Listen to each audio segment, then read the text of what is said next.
Many men misunderstand boundaries and how to use them effectively to improve their marriage. Correctly used, boundaries will prevent resentment, build respect, and keep your relationship strong. Today, I want to give you guidance to understand and use boundaries effectively with your wife. What are marriage boundaries? Boundaries build respect and stop damaging behavior. They are an everyday tool for behavioral therapists and reconciliation coaches, but are neglected by the rest of the counseling community. Your average counselor or life coach is not going to get you very far with behavioral strategies. Simply speaking, boundaries can be defined as what you will or won't do. You draw a line which will trigger your action if someone crosses it. People are still free to cross your line. Because of that, they are not controlled by your boundaries. Hopefully, though, they will be motivated by your boundaries. Used well, in an otherwise good relationship, boundaries are very effective. Don't try to learn boundaries doing couples work with your wife. Boundaries are more effectively taught and used by individuals. It's the same idea as parents being trained to parent without their children present. Couples work is most effective for shared problems that both husband and wife want to improve for the sake of the marriage. When one spouse is acting out, then that spouse will not be motivated to change. And it's when that motivation is lacking that boundaries are most needed. The nice thing about behavioral methods is that they create change quickly. My coaching packages are only 1 month long because I want people to quickly learn what they need to do. Most of my clients begin to see improvement after only 1 week when they make specific behavior changes.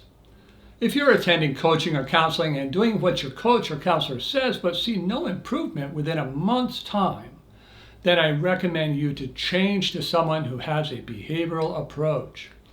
Too many relationships that could be saved are lost due to the wrong guidance, lack of follow-through, or both. Match your goals with the type of help you get. There are only 2 ways to have success. One way is to have luck or a miracle. How you label it will depend on whether you are religious or not. This way is not under your control, no matter how many wishes you wish or how many prayers you pray. The other way to have success is under your control. That is to make goals which are under your control, take the right steps, in the right order, at the right pace, until your goal is reached, no matter how difficult the steps are. Lack of success, then, results from having the wrong goals, having the wrong steps or actions, skipping steps or starting with the wrong steps, moving too slowly or too quickly, giving up before goals are reached. If you're not succeeding with your relationship, your career, personal development, or any other thing, it's always going to be because of one or more of these 5 reasons. Identify which ones they are and make the corrections in order to succeed. Let's talk about success in the context of boundaries. If your goal is to prevent your wife from cheating on you, leaving you, misspending money, treating the kids poorly, making the house messy, or any other thing, then you have the wrong goal. It's not that those are bad things to want to prevent or stop, but they are not directly under your control. If these are your goals, you'll tend to come across as controlling. Your wife will do what she wants anyhow, or resentfully comply, and your marriage will become worse. Remember, the right goals are under your control. Don't make any goals for which your actions can't lead to the outcome, or you'll be frustrated and unsuccessful. So, good goals for success with your wife would be more like this: to be the kind of man your wife wouldn't want to lose, to help your wife in every way you can to have a good relationship with your children, to help the children to love and respect their mother, to make your wife feel beautiful, capable, and a priority to you, to get extra help with the cleaning if your wife won't do it, to set up a budget that will help your wife to get more of what she wants without overspending, to be willing to withhold rewarding your wife for unfaithfulness, and so on. What I want you to notice about these goals is that they are all under your control. There's no way for your wife to defy them since they have to do with your behaviors only. Boundaries keep us from being wimps without needing to be harsh. My wife is also a relationship coach and an excellent one. When we were first married, my wife told me nicely, "Jack, you're free to do anything you want to, but that does not mean that I'll stay with you if you do damaging things." Then she said about loving me and treating me very well. Her example is the essence of what good boundaries are all about. In combination with love, they keep a marriage strong in a way that conflict or weakness never could. We need to be the kind of men that our wives are glad to have, but not be willing participants if they do very damaging behaviors anyhow. If we focus on the right goals and work on them diligently, there is no way that our wives are going to find anyone better, even if they did cheat on us or endanger our marriage. We can only be successful in our marriage if we put the right steps in the right order. If you want to have effective boundaries with your wife, then you need to start with this step of loving your wife and being the kind of man she would not want to lose. This is the essence of affair-proofing our marriages, and it is the route to getting the very best of everything your wife has to offer. Keep in mind that her best may not match your best or your expectations. Everyone has different abilities. You'll never get more from people than they are able to give, and trying to do so does damage. Also, although we can get people to do their utmost for short periods of time, if we push them too long, they'll burn out and their love for us will end. We need to be reasonable in our expectations and provide plenty of validation, even if we think we shouldn't have to. Validation is part of our job as husbands, just as much as it is our job as fathers. Your wife is not your employee and she owes you nothing, because everything you do for her is motivated by your love for her and for God, and not because you're earning anything from her. In Colossians 3:19 and elsewhere in the Bible, God tells us we are to love our wife. It is not our job to make sure our wife loves or obeys us. We are called to love, not to judge. No one gets everything they want from their spouse. No one. Perfection hasn't existed in a human being since Jesus was here 2,000 years ago. Before we are married, we get the best match we can.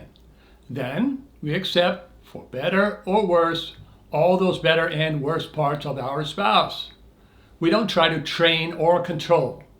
What we can do is encourage, take care of, protect, and love our wife. We can also make requests. If you've done the first step of being not just a good provider, but a man who makes your wife feel loved, then your requests are going to have a much better chance of getting you what you want. I recommend you read my blog post on making positive requests if you don't know how to do this well. Essentially, you're going to express your love, let your wife know what's in it for her, and what you would like her to do. Here's an example. My love, each day at work I'm just looking forward to getting home and being with you. Would you mind doing the laundry and washing the dishes before I come home each day so that I have more time to spend with you? Now, when you say things like this, make sure you say them sincerely. There's no place for sarcasm in marriage. If you're already a loving husband, this request is likely to work very well if it's in her ability. Never, ever make your request a complaint or a criticism.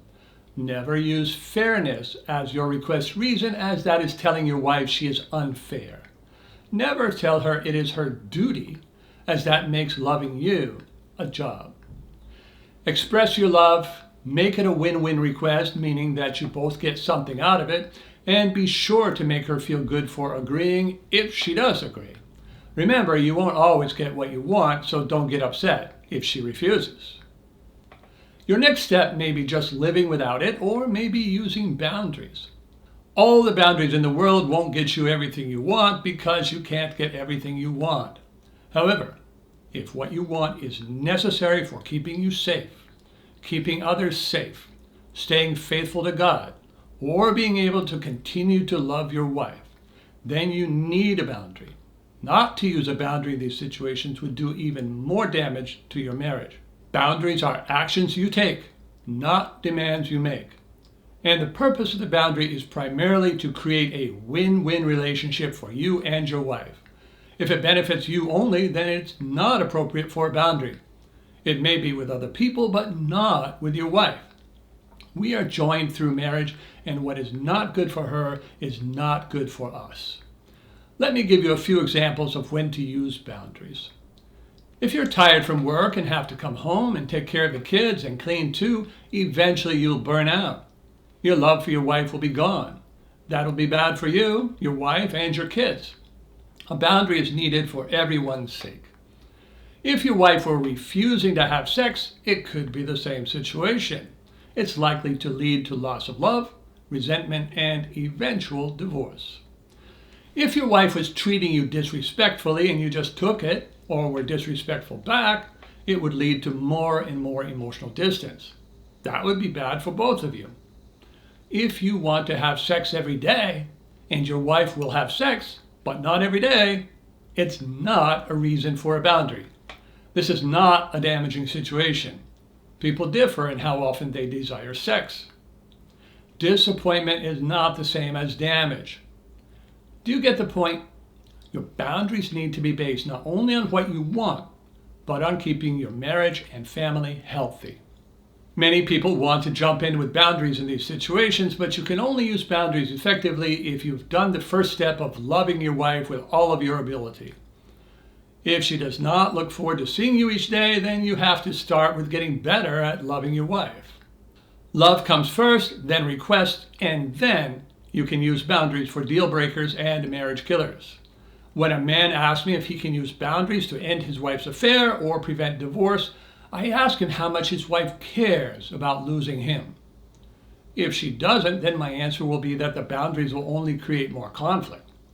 If she doesn't want to lose him, then boundaries can prevent divorce and end her affair. Do you see how being a good husband is necessary for boundaries to be effective?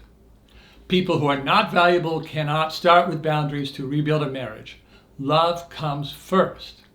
If you've got that and you need to use boundaries, let's talk about how to do that.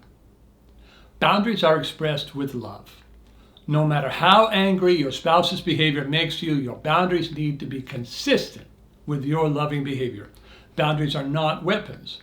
They are aids to restoration. Before you inform your wife of your boundary, you need to think about your options because you'll be presenting them to your wife.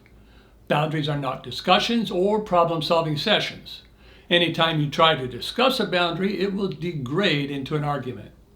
Discussions are only for when both of you want the same thing or want to solve the same problem. When only one of you does, it's going to be a request, a boundary, or you letting it go and living without it. Those are the only good choices you have. Let me give you an example of using a boundary.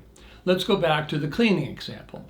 If your wife won't clean before you come home, your options are to continue to do it yourself, to stop doing it and live with the mess, or to get someone else to do it. Making your wife do it through coercion is not an option, as that would be more damaging than a boundary. How would you express, not discuss, your boundary? Lovingly, but firmly. Watch your tone of voice. She needs to see the problem isn't her. It's whatever you need to deal with. For example, my love, I've been doing some thinking about coming home to a messy house. I've realized the most important thing is keeping my love for you strong and spending quality time with you. I know if I keep coming home and cleaning as I have been, I'll come to be resentful and love you less and less. I don't want that, so I have to stop. That leaves us with a couple of options that I can think of. If you have another, I'd be glad to hear it, but the only thing I can think of is either you do the cleaning or I hire someone to help. To do that, I'll need to use some of our vacation money. I know it's not ideal, but my love for you is too important to lose. No matter how nicely you express a boundary, it will always provoke anger because it is something your wife does not want. An anger reaction is normal, expected, and deal with it well. I'll give you some suggestions for that. How you deal with her response is very important. If she has a better idea, then you can agree to try it for a month on condition that you will hire someone if her idea doesn't work after a month. Try to make her plan work so that she can see your sincere effort. If she agrees to clean, then just like with a request, make her feel wonderful for doing so and be sure to reward her with more quality time together. Let her know, though, that if she stops, that'll be all right, but that you will go ahead and hire someone. If she says, just hire someone, then just hire someone. It was one of your options. Don't get upset if she takes you up on it. Don't be sarcastic, don't be doubtful, don't criticize her performance, and don't forget to make it a win-win. There may be only a few times in your whole marriage where you have to use a boundary, but when you do it for the both of you. People who don't use boundaries either create conflict or avoid dealing with issues. Unlike the temporary anger that a boundary will create, conflict or avoidance will poison a marriage and do permanent damage. Good boundaries are as much a part of marriage as they are a part of parenting. It goes with the job. If you're often upset with your kids or your wife, you need to lower your expectations and increase your love. Don't worry about being a doormat. That's not part of your job as a father or a husband. Being loving doesn't mean your job is pleasing your wife. Women don't want to lose a good husband any more than children want to lose a good dad. However, just like children, many women will do whatever they can get away with, even if it really bugs you and even if it damages your marriage. Part of being a man is not allowing others to mistreat us, even our wife. If we put up with mistreatment, we lose respect and become unattractive. Don't make pleasing your wife one of your goals, as it'll lead you down the wrong path. Instead, love her and create a healthy relationship, even if she or you can't get all you want, which neither of you ever will. Which step do you need to start with? Today I've told you that if you want to be effective with boundaries, you need to first make sure you are a wonderful husband. In that context, you can make win-win requests and get more of what you want.